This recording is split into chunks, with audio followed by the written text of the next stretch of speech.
Okay, great. Do we have audience questions? I'll ask if anybody has a question to please come up to the mic because we are recording. And just let us know where you're from. Hi, my name is Ron Adhold from ASM International. You guys have done a great job repurposing your content in many different places. What content management systems are you guys using, and are you happy with them?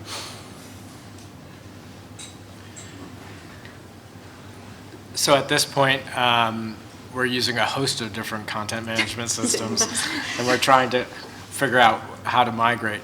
So I can't make any recommendations about that. We're too new into this.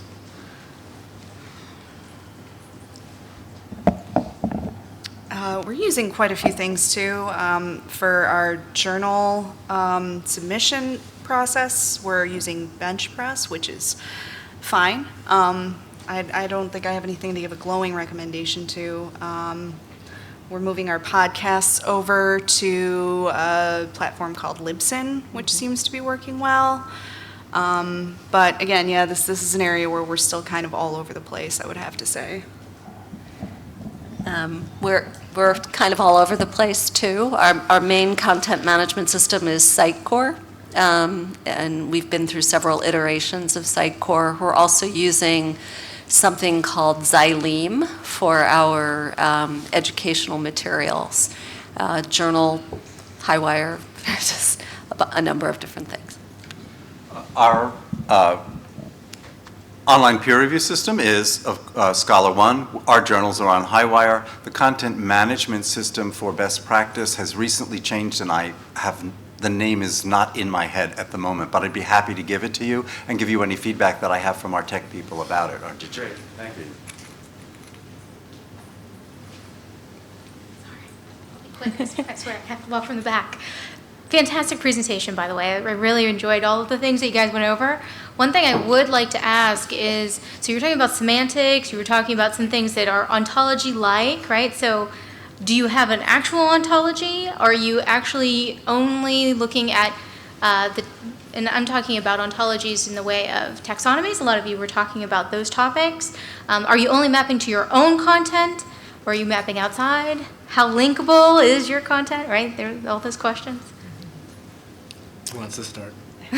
I can actually start on that and actually reference something about Elsevier too, because when I was there was a project that was in development about their taxonomy, and that includes MESH and SNOMED, and also, interestingly enough, additions that were significant based on the great user information that they had in their database. So they could see how people searched, what they searched for, and make sure that it was all linked. So I think it's called Emmett Elsevier's medical taxonomy.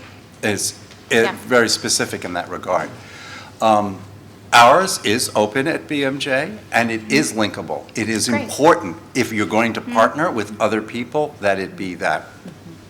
I'm glad that you said the partner thing, because I work at EBSCO.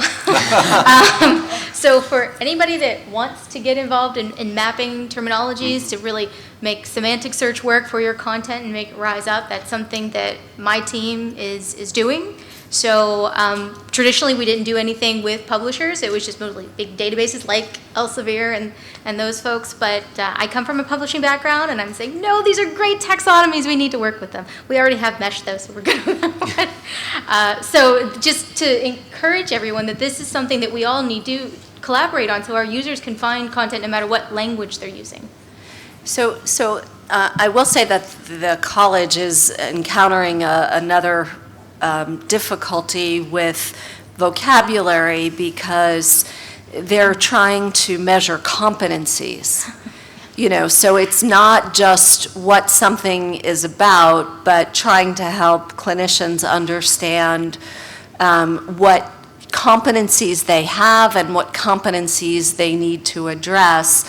And that mostly has to do with satisfying the ABIM, the American Board of Internal Medicine, and recertification. And so that has been a very big conundrum for us, trying to figure out how to tag content. I think we're starting to understand how to tag what it's about, but not kind of what competency it addresses. And that leads to a whole set of, if you can tackle that, that leads to a whole set of wins with regard to personalizing the education Yeah. for you, right? Because Yeah, if you're it's not competent in X topic, you need Y information. Right, it's actually taking it from information perspective, which is really what taxonomies are. They're very, this is what this one thing is about, and expanding it to say, okay, what is this knowledge about? So just because clinical trials is not mentioned in something, that doesn't mean it's not a clinical trial. So how do you actually get at that knowledge? And that's actually something that I specialize in. So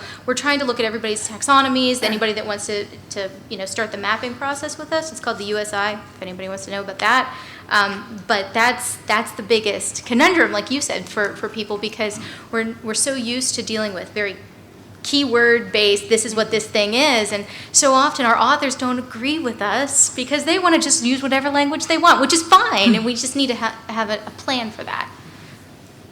I'm talking to the medical folks, so I know that they're like, yes, this is very true. Andrew, Well, did I you? mean, like I said, we're just starting out, so maybe we should talk. Because yeah, I don't sure. know I really don't know where we're at. We're right at the I can actually beginning point you to some really great open and free mapped taxonomies in medical already. That could probably be great. Yeah. No, from our internal perspective, the work that we've done so far really has been sort of busting silos and trying to get everybody to work together. So it's been much more of an internal focus looking at our content. Although there's this big mission question that has been, I think, for the time being postponed in terms of answering whether or not we are going to endeavor to curate content globally beyond the content that we create. Yeah. Because there's a very dynamic tension there already. And we'll see which way the mission goes. Yeah, and it's going to be interesting to see what the users have to say, because the users are like, hey, I want Google, I want everything, and that's the one thing I want. And if we're not at least mapping things, we don't necessarily have to curate them and bring them in. You're getting into a whole different basket with that. But if you can connect those pieces, so interoperability of vocabularies is huge. There's a whole, how do you do linked data for vocabularies, right? So I presented on that if you want the slides. Send them right along. Yeah, okay. And Let's everybody exchange else, if cards. you want them, I'll send them. If we can do all of this together, all publishers, we're going to have a much better user interface for all of our members and societies and customers.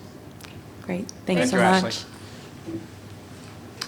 Hello. This question will probably exclude Rob because we work for the same employer, and I know, I work in publishing, so I know what we've done so far. But for the other three, whether at the beginning or in the middle or toward the beginning of another phase of whatever project you're working on, thinking in a publishing sense, have any of you engaged, taxonomies aside, in any kind of enhancement of your XML, your metadata, or platform enhancements for your journals, for your journal content? Anything that has had to change in order to create better integration with your other products, or your other areas of content development? At BMJ, because the journals are on Highwire and best practice is on our platform and learning is on another learning platform, we have not done that yet.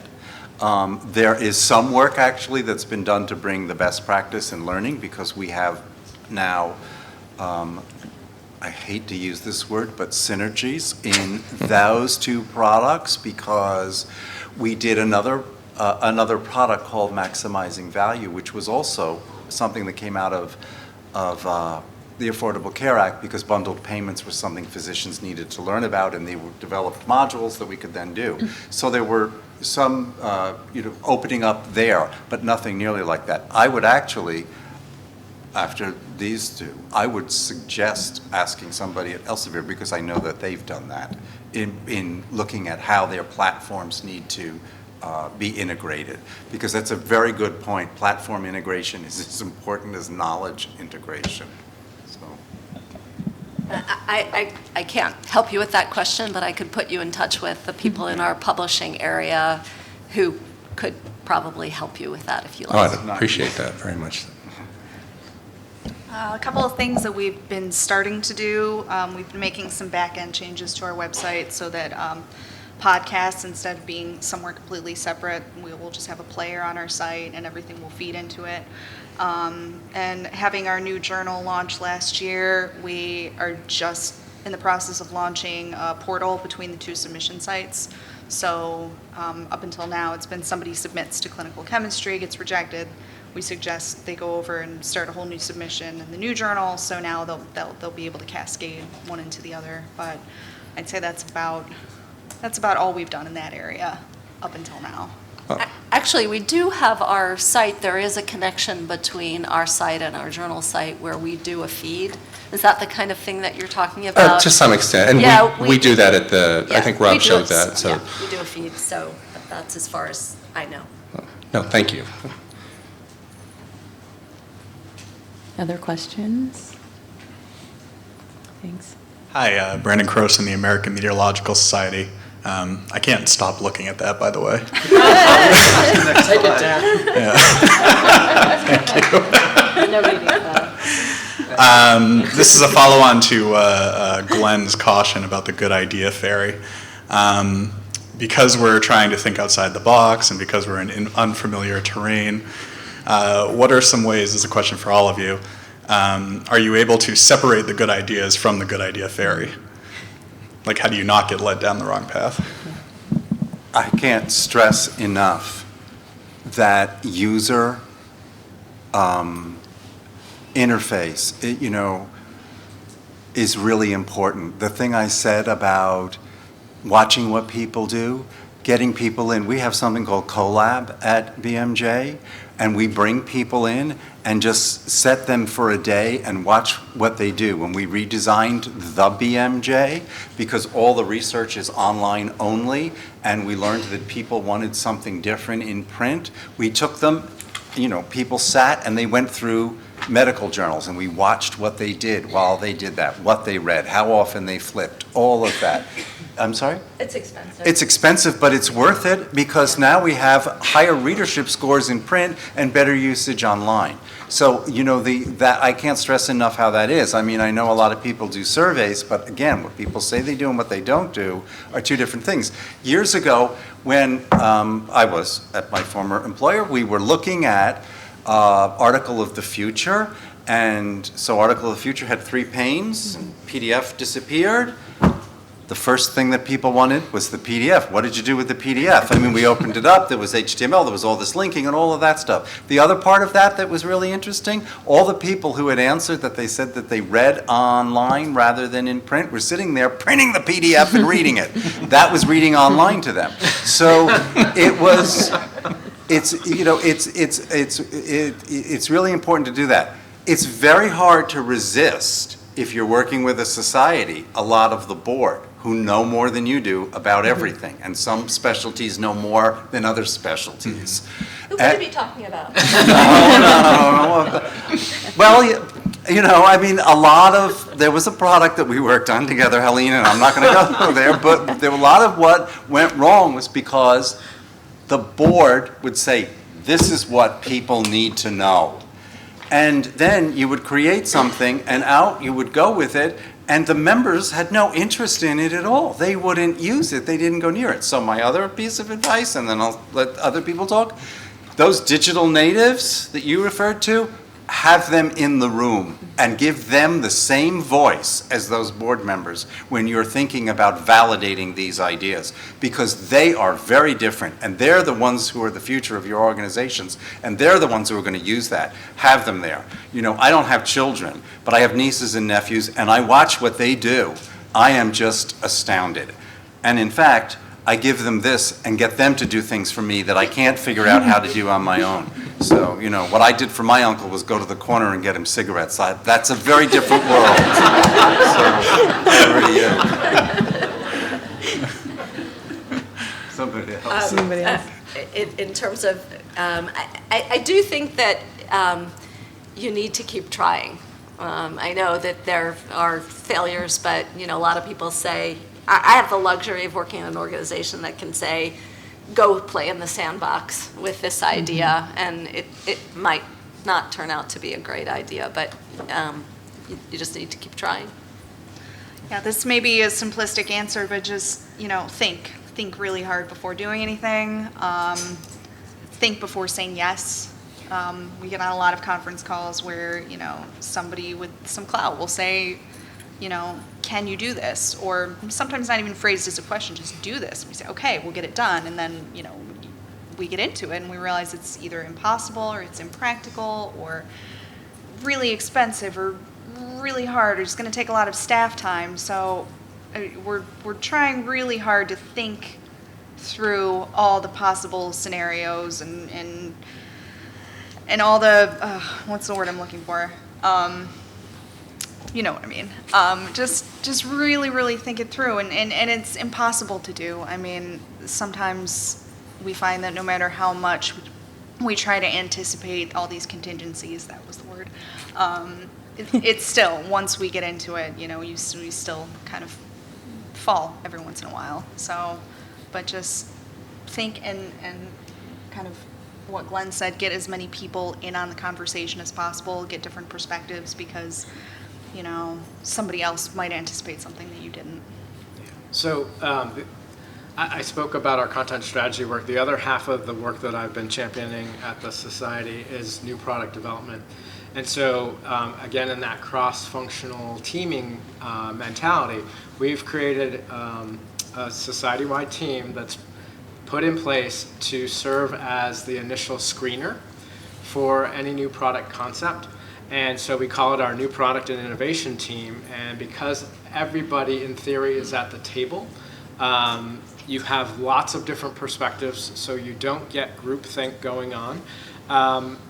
And so that strengthens a proposal. The goal that we've created is, and I should say that what we did is we took the ASAE's focus framework, which is a very simple sort of workbook that helps organizations think about creating a new product development program. So we've modeled what we're doing after that ASAE model. In that space, you have to try and incent people to come forward with a minimal product concept and to test that. And so you need to do some sort of market testing before you're going to invest a lot of resources. And as the Museum of Failure demonstrates, vast majority of new concepts are going to be duds.